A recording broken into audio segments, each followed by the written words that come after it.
ഈ കടയിൽ നിന്നോ?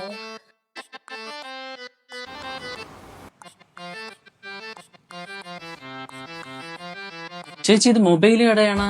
ഇല്ലടാ, ഇത് മുറുക്കാൻ കട. ഇതാണ് വെറ്റല തന്നെ. അപ്പൊ ഞാൻ അങ്ങോട്ട് ഇറങ്ങട്ടെ. ചെറുക്ക, ഇത് മൊബൈൽ കട തന്നെ. നിനക്ക് എന്തിനു വേണം?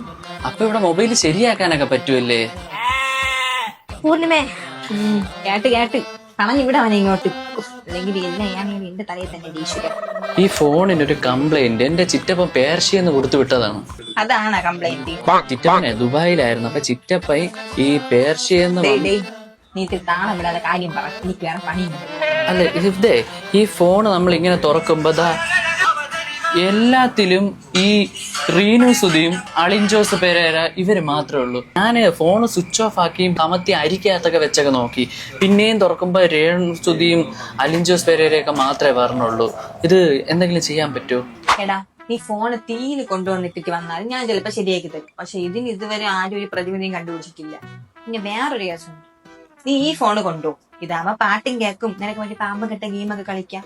ഒരാഴ്ച കഴിയുമ്പോ പ്രശ്നങ്ങളൊക്കെ മാറും. പിന്നെ ഇതേ ഉള്ളൊരു വഴിയല്ലേ? അപ്പൊ ഇതിനകത്ത് വരെ ശല്യമൊന്നും കാണൂലല്ലോ? ഇല്ല. താങ്ക്സ് ചേച്ചി. പോവാതെ കിടന്ന സ്റ്റോക്ക് ആയിരുന്നല്ലേ. ഏത് ടീമുണ്ട്? എടി, അവനെ കുറ്റം പറയാൻ പറ്റില്ല. ഇപ്പൊ ഫോൺ തുറന്ന ഇതല്ലേ ഉള്ളൂ. നീ എന്തിനാണ് ഇവിടേക്ക് വന്ന് തൂത്തിട്. ഇനി ആൾക്കാർ വരാം.